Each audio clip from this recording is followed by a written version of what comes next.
বিদুর বললেন, হে মহর্ষি, এই জগতে সকলেই সুখভোগের জন্য সকাম কর্মে লিপ্ত হয়, কিন্তু তার ফলে তাদের জড় সুখ লাভ হয় না অথবা দুঃখের নিবৃত্তিও হয় না। পক্ষান্তরে অধিক থেকে অধিকতর দুঃখই লাভ হয়। তাই আপনি দয়া করে আমাদের বলুন, প্রকৃত সুখ লাভের জন্য কিভাবে আমাদের জীবন যাপন করা কর্তব্য।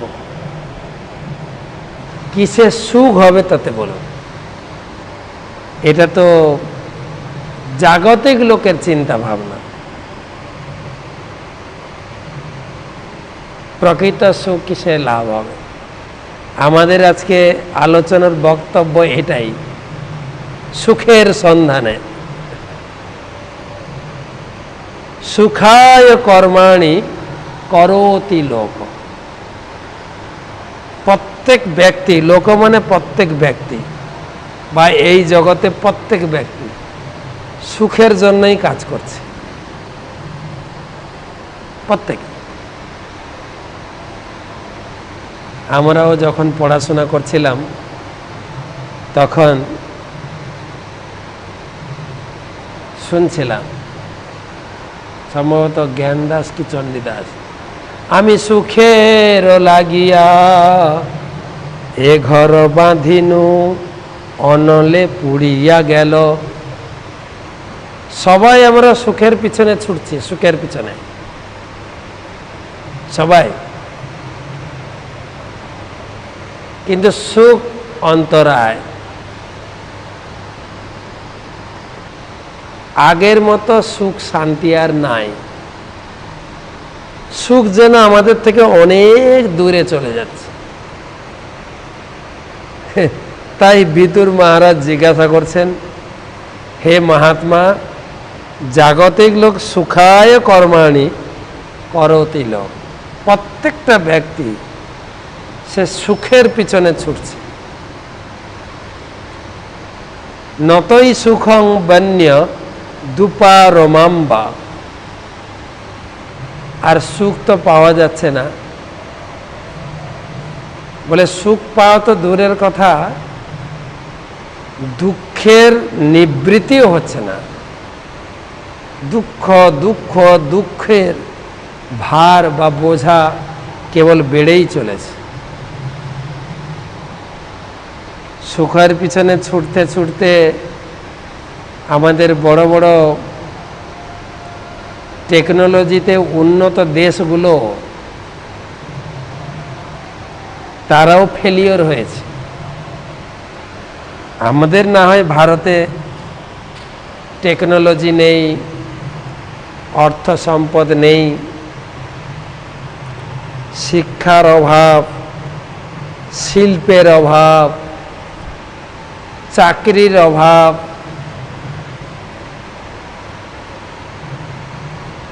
আমরা ভিখারির মতো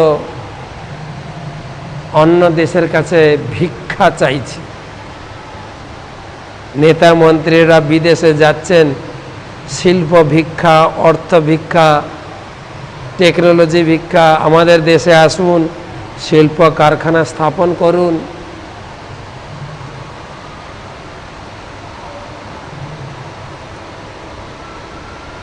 কিন্তু এই ভারতবাসী একজন ব্যক্তি, কলকাতার বাঙালি ছেলে,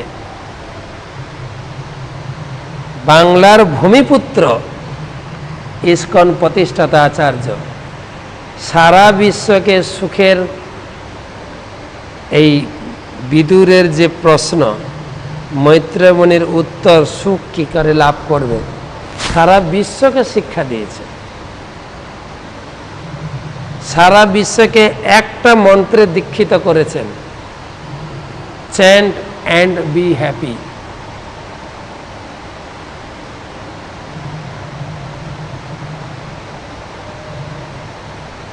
হরিনাম করো আর সুখে থাকো, হরিনাম করো, সুখে থাকো। আজকে হাজার হাজার মানুষ এই ভারত ভূমিতে আসছে সারা বিশ্ব থেকে চায়নার মানুষ, রাশিয়ার মানুষ, Europe, Australia, America, Japan, German, Indonesia, আমাদের এই এশিয়ার বিভিন্ন কান্ট্রি, মধ্যপ্রাচ্য দেশ, সিঙ্গাপুর, মালয়েশিয়া, সব দেশ থেকে চৈতন্য মহাপ্রভুর হরির নামে তারা সুখ খুঁজে পেয়েছে।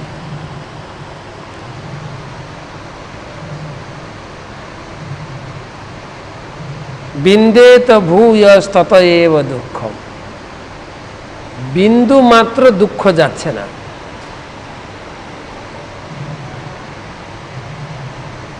আমরা শুধু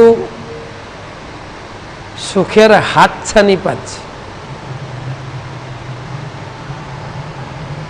বহুপাদ উদাহরণ দিয়েছেন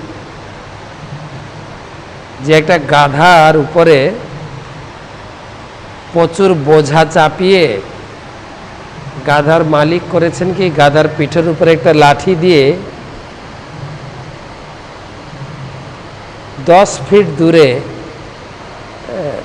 তার মাথার উপরে মুখের কাছে একগুচ্ছ কচি ঘাস ঝুলিয়ে দিয়েছে। গাধা চিন্তা করছে আমি একটু এগোলেই ঘাসটা খাবো। এই ঘাসের পিছনে, ঘাসকে দেখে দেখে এই আরেকটু এগোলেই আমি ঘাস পাবো।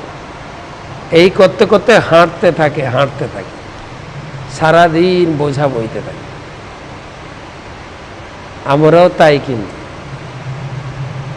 বাবা মা বলে পড়াশোনা করে যে, দুধ ভাত খায় সে, পড়াশোনা করে যে, গাড়ি ঘোড়া চড়ে সে, তোমরা ভালো করে পড়াশোনা করো।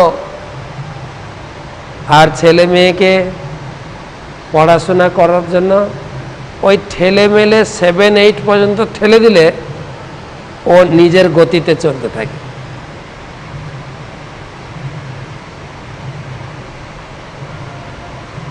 পাম্প মেশিন আছে না, প্রথমে ঘুরাতে ছেড়ে দিতে হয়, স্টার্ট ধরে নেয়। তখন ছেলে মেয়ে নিজের চিন্তা চলে, আমি ভালো পড়াশোনা করব, ভালো কলেজে অ্যাডমিশন নেব, ভালো ইউনিভার্সিটিতে ডিগ্রি লাভ করব, তাহলে আমার সুখ। তারপরে আমি বড় চাকরি পাবো, আরও সুখ। ডিগ্রি হলো, চাকরি পেতে পেতে কত কষ্ট, চাকরিটা পাই সুখ, চাকরি পেলো। তারপরে চিন্তা হচ্ছে না, একটু যদি ভালো বিয়ে করতে পারি, ছেলে হলে মেয়েকে বিয়ে করবে, মেয়ে হলে ছেলেকে বিয়ে করবে, তাহলে আমার জীবনটা সুখে ভরে যাবে। বিয়ে হলো, সুখ কোথায়? সবসময় এগোচ্ছে। এখন তো বিয়ের এক্সপিরিয়েন্স নিয়ে বর্তমান ছেলে মেয়ে একটা স্লোগান দিচ্ছে, আমি বিয়ে করব না, ছেলে হোক মেয়ে হোক সবাই। একে বলে সুখের হাতছানি।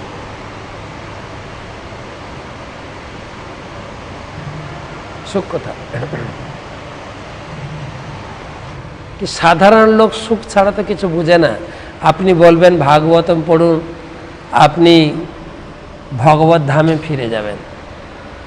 লোকে অতটা ভগবত ধামটাকে, আরে এখন কি পাব? আচার্য কবি লিখেছেন, মাধব তিথি ভক্তি জননী যতনে পালন করি। এই হরিবাসর তিথি, একাদশী তিথি হতে ভক্তি জননী। যত তিথি আছে শ্রেষ্ঠ তিথি, ভক্তির জননী, যত্নের সহিত পালন করো, যত্নের সহিত। তো এটা ভক্তি দান করবে, ভগবান কৃষ্ণের প্রতি রতি উৎপন্ন করবে। ধীরে ধীরে আমরা এই দুঃখময় জগৎ থেকে বেরিয়ে ভগবত ধামের দিকে এগোচ্ছি। সাধারণ লোক এসব বুঝবে না, তাই সাধারণ লোকের মতো কিছু সাধারণ মাহাত্ম্য লোকে চর্চা করে। আপনি যদি একাদশী করেন, আপনি সমস্ত পাপ থেকে মুক্ত হবেন, আপনি স্বীকৃতি অর্জন করবেন, পুত্রদা একাদশীতে পুত্র লাভ করবেন, কোটি জন্মের পাপ থেকে মুক্ত হবেন। তো একাদশী ব্রতের প্রকৃত উদ্দেশ্য তো এই নয় যে পাপ থেকে মুক্ত হব। আরে হরি নাম করলে পাপ থেকে মুক্ত হওয়া যায়। এক নামে যত পাপ হরে, পাপীর সাধ্য নেই তত পাপ করে। একাদশীর মূল কথা হচ্ছে ভগবত প্রেম পাবে। ভাগবত পড়লে ভগবানের প্রতি প্রেম বর্ধিত হবে। কিন্তু ভগবত প্রেম, ভগবত ধাম লাভ, লোকে চিন্তা করে এগুলো কি? আমি কি পাপ থেকে মুক্ত হব? লোকে জিজ্ঞাসা করে। আমি গলায় তুলসী মালা পরেছি, মাছ মাংস খাচ্ছি, মহারাজ এতে কি পাপ হবে? শুধু পাপ নিয়ে আলোচনা। কেন লোকে পাপকে বড় ভয় করে, আবার ভয়ও করে। কিন্তু সেটা তো মূল লক্ষ্য নয়। তাই ধীরে ধীরে ভগবদ গীতার জ্ঞানে অর্জুনের মাধ্যমে জগৎজীবকে শিখালেন আমাদের প্রকৃত সুখ আমি কোথায় পাব। মচ্চিত্তা মৎগত প্রাণা বোধয়ন্ত পরস্পরম কথয়ন্তস্য মাং নিত্যম তুষ্যন্তি চ রমন্তি চ। ভগবান বললেন, আরে তোমার চিত্ত মন আমার চরণে সঁপে দাও।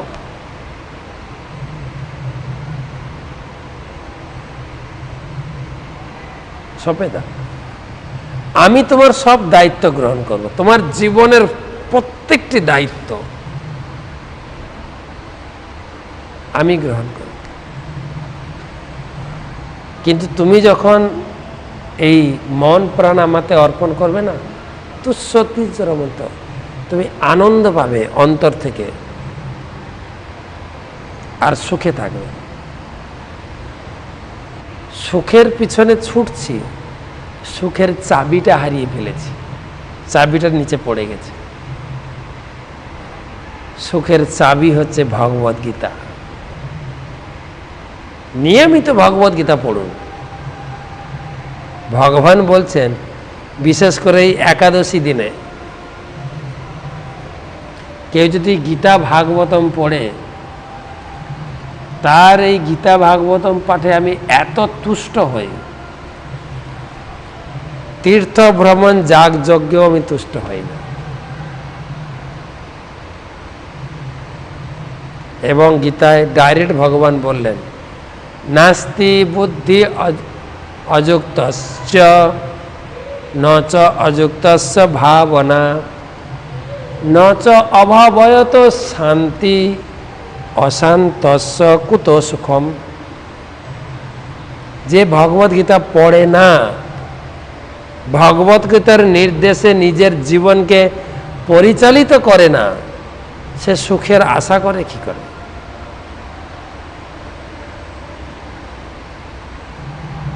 সে সুখের আশা করে কি করে? অশান্তস্য কুত সুখম, তার জীবনটা অশান্তিতে ভরে যায়। তাই মহাপ্রভু তিনটা জিনিস দিয়েছেন। তিনটা জিনিস করলে একাধারে আপনি সুখী হবেন, আর একাধারে ভগবত ভক্তিতে এগোতে পারবেন। বল কৃষ্ণ, ভজ কৃষ্ণ, কর কৃষ্ণ শিক্ষা। কৃষ্ণ নাম জপ করুন, ভজ কৃষ্ণ, কৃষ্ণকে পূজা করুন, কৃষ্ণকে নিবেদিত করে প্রসাদ খান। কর কৃষ্ণ শিক্ষা, নিয়মিত গীতা ভাগবত পড়ুন, নিয়মিত। জনস্য কৃষ্ণাৎ বিমুখস্য দৈবাৎ। যারা কৃষ্ণ বিমুখ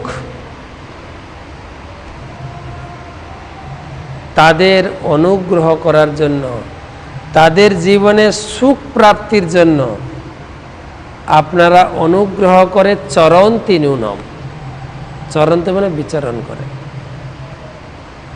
ভূতানি ভাবানি জনার্দন, জীবেদের হিতাকাঙ্ক্ষী আপনারা।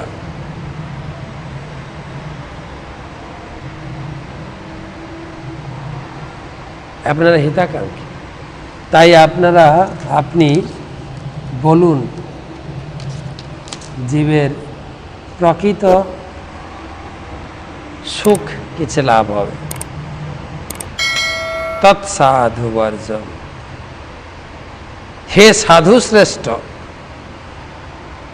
আপনি আমাদের অপ্রাকৃত ভগবত বিষয়ে উপদেশ দান করুন, যার ফলে সকলের হৃদয়ে বিরাজমান পরমেশ্বর ভগবান সম্পূর্ণরূপে আরাধিত হয়ে কৃপাপূর্বক অন্তরের অন্তঃস্থল থেকে বেদ ও পুরাণের পারমাণিক তত্ত্বজ্ঞান, যা তিনি কেবল তার শুদ্ধ ভক্তদেরই দান করেন, তা যেন আমাদের কাছে প্রকাশ করেন। প্রথমে তিনি সুখ কিসে লাভ হবে খুঁজেছেন, তারপরে তিনি শুরু করেছেন পারমার্থিক শিক্ষা দিন। এই হচ্ছে একটা প্রচারের মাধ্যম। মানুষকে সরাসরি ভগবত ভক্তির কথা বললে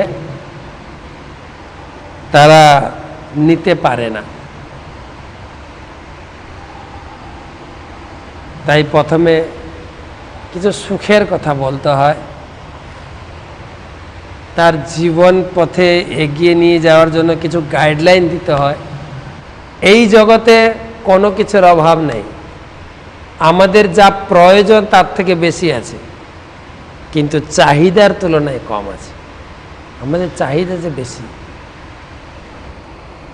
ভাগবতম এবং গীতা আমাদের গাইডলাইন করবেন, মার্গ প্রদর্শন করবেন, আমাদের কি পথে চলা উচিত, আমাদের জীবনে কি করে সুখ আমরা লাভ করব।